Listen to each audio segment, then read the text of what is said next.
You step back. This is a private military funeral. The guard's voice cracked through the silence like a whip. All eyes turned. A frail old man, uniform faded, medals dulled by time, stood motionless. Sir, you are not on the list. The vet reached into his coat, not for a weapon, but for a patch. Handmade, torn, stitched by a woman long buried. The guard sneered. That's not real regulation. He didn't know the man once led the very soldier in the casket. He didn't know the final request was that only this man could carry him home. And when a hand reached out to snatch the patch from his chest, something stopped him cold. What kind of man gets banned from his brother's funeral? And why did a 4-star general break protocol to meet him at the gate? If you believe no one should be treated this way, type the word honor in the comments. The breeze tugged at the edge of his coat. The patch, for Leora, fluttered gently, stitched unevenly in soft blue thread, the kind of thread a woman uses when her hands are weak but her love is strong. Guests arrived in polished cars, men in dress blues, women in black dresses, their heels clicking across the gravel. Each presented a laminated pass. Each was waved through without question. One or two paused when they saw him, standing just beyond the gate, unmoving, weathered, but none approached. One man with a media badge adjusted his lens, and then turned it deliberately away. Elijah reached slowly into his coat and pulled out a faded ID badge. Plastic, scratched, barely legible. A younger version of his face smiled up from the photo, eyes brighter, shoulders straighter. Below it, his name, his rank, discharge verified. He offered it to the same gate sergeant. The young man didn't even take it. That's not valid anymore, sir, he said. Elias's voice was soft. I came to honor friend. Elias said. Name of the deceased? Colonel Davin Rhodes. The sergeant checked a tablet, scrolled. Do you have family ties? No. We served together 38 years ago. The guard shifted uncomfortably. Sorry. Without proper clearance, we can't make exceptions. Elijah nodded once. Understood. He stepped back again, to where the sun hit the gate just right, casting long black bars across the gravel. Elijah had been here before. Not at this gate. Not for this man. But for the others, the ones who came home under flags, not headlines. The ones buried at sunrise, not under canopies. The ones whose last request was whispered, barely above the sound of war. Don't let them bury me alone. And Elijah hadn't, not once, not today. He stood now in silence, the folded letter still in his coat pocket, the patch still on his shoulder. The breeze carried faint notes of the military band from within, tuning instruments, rehearsing rhythm. Then laughter. A group of younger soldiers rounded the corner of the chapel, one cracking open a sports drink, another scrolling through photos on his phone. They saw him, slowed. One smirked. Hey, who let Grandpa out of the Smithsonian? Another chuckled. Nice patch, sir. Is that custom embroidery? One of them stepped closer, tall and wiry. Boots dusty, tone smug. He squinted at the patch. Leora, that your daughter? Elijah didn't respond. Or your wife? The soldier pressed, tilting his head. Looks like something from a throw pillow. Soft chuckles echoed behind him. Not cruel, worse. Careless. The young man reached out. 2 fingers only. Tapped the patch, like it was nothing. The fabric twitched. Elijah's hand rose, slowly, calmly. He laid his palm gently over the name. No words, no glare, just quiet dignity. The boy froze. The smirk faded. He stepped back. No one spoke. No one apologized. And no one stopped them. They moved on. But Elijah stayed still steady. The last sentinel. For a promise he refused to break. The laughter faded. Only the wind remained now. Low, steady, brushing across the gravel in iron bars. Elijah didn't flinch. He stood just as he had an hour ago, not waiting for permission, but holding position like a man who understood what silence could mean. A nearby officer, a captain, had been watching. He hadn't said a word. His clipboard stayed tucked under one arm, his boots still polished, but his eyes had been on Elijah the entire time. Not judging, not mocking, just noticing. Behind the gate, the service had started. Muffled words echoed through speakers. A rifle team shifted in formation. The flag fluttered over the white canopy, like a memory in motion. Eliah's leg throbbed. He moved, slowly, stiffly, and lowered himself onto a narrow stone ledge near the fence. No grunt, no complaint, just gravity. He placed his cap beside him, crown down, brim folded gently over the edge. The prosthetic leg clicked quietly as he sat, the dull metal reflecting faint sunlight. Then, with both hands, one warm, one cold, he reached the patch on his shoulder, unclipped it. The thread caught slightly as it came free. He laid it in his lap, smoothed it flat with trembling fingers. The stitching wasn't perfect. The fabric was faded, but it had been sewn with a kind of love that couldn't be replaced, not by medals, not by rank. Eliah looked at it for a long moment, then folded it, once, twice, pressed it softly against his chest.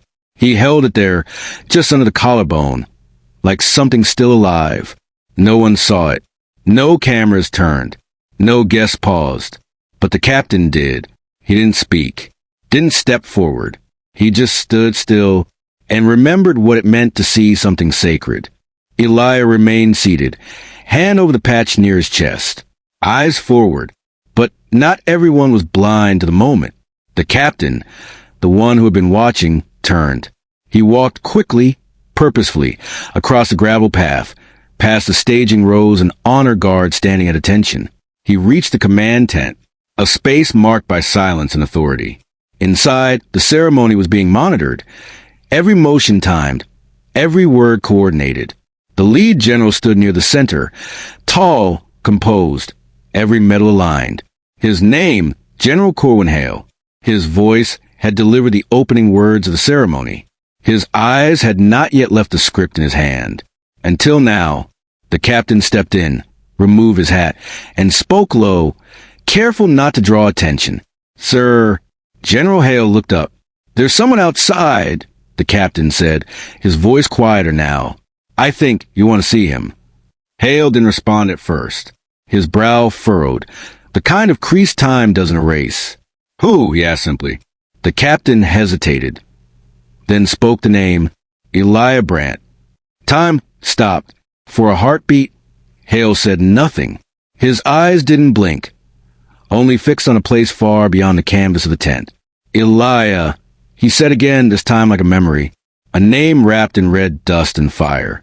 Then quietly he nodded, not like a man giving orders, but like a friend remembering something sacred. Hale set down the ceremonial binder, removed his gloves, and stepped away from protocol. Without announcement, without hesitation, he crossed the aisle and walked straight out of the tent. Outside, the band faltered, the guests turned. Even the color guard shifted slightly, uncertain, because the highest-ranking man in the field had just left the ceremony, and no one knew why. General Corwin Hale didn't walk like a man on display. He walked like a man going home. Each step across the manicured field cut through rows of brass and braid, protocol and planning. His destination wasn't the podium. It wasn't the grieving family. It was the gate. The crowd shifted. Murmurs swelled. Uniformed aides froze mid-step. And still, the general kept walking. On the other side of the iron bars, Eliah Brandt stood, cap on, spine straight once more. He didn't expect a man. Didn't expect the silence that followed him. They locked eyes. One man in perfect dress blues, the other in a coat worn soft by decades. No salute. Not yet. Hale stopped his feet away. He looked, really looked, at the man with one metal arm, the uneven patch, and eyes that had seen the same wars. Then, slowly, reverently, Hale extended his hand. "Eliah," he said quietly, "I heard you wouldn't come." Eliah didn't answer. His jaw was set. His hand stayed still at his side. The general's voice lowered, the wind catching his words. "But he made me promise. If you ever did show up, it had to be you." Eliah blinked. "For what?" he asked, barely audible. Hale stepped aside. An aide approached careful, carrying a polished wooden box in both hands. The urn. The remains of Major General Ezra Vaughn. Eliah's fingers trembled as he reached forward. He took the urn like it held something more than ash, something still breathing. His voice cracked. I thought they'd forgotten. General Hale shook his head, eyes steady. No, Sergeant. You're the reason he made it to 30. You're the reason we're here today. He paused, then leaned just a little closer.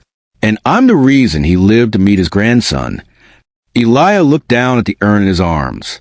The weight hit differently, and as the breeze lifted again, he whispered, not to the general, but to the memory. She told me not to leave anyone behind. No trumpet sounded, no orders barked. And yet, as Elijah took his first step beside the general, the entire field adjusted around them. Two men, one with medals, one with scars, walked shoulder to shoulder across sacred ground. Elijah held the urn close to his chest, as if it could feel the rhythm of his heart. The patch on his coat glinted briefly in the sun, not polished, not issued, but earned in the silence of sacrifice. Around them, soldiers moved, not out of duty, but instinct. Ranks parted like a tide. A living corridor formed. Boot heels clicked together in perfect sync, not from command, but from reverence. The same young soldier who'd scoffed earlier now stood at attention, sweat beating at his temple. As Elijah passed, he didn't flinch, didn't look away, but leaned in just enough to whisper, "Sir, I'm sorry." Elijah didn't pause, didn't shift the urn. He simply nodded once. A small gesture, but enough. Forgiveness wasn't drawn out with speeches.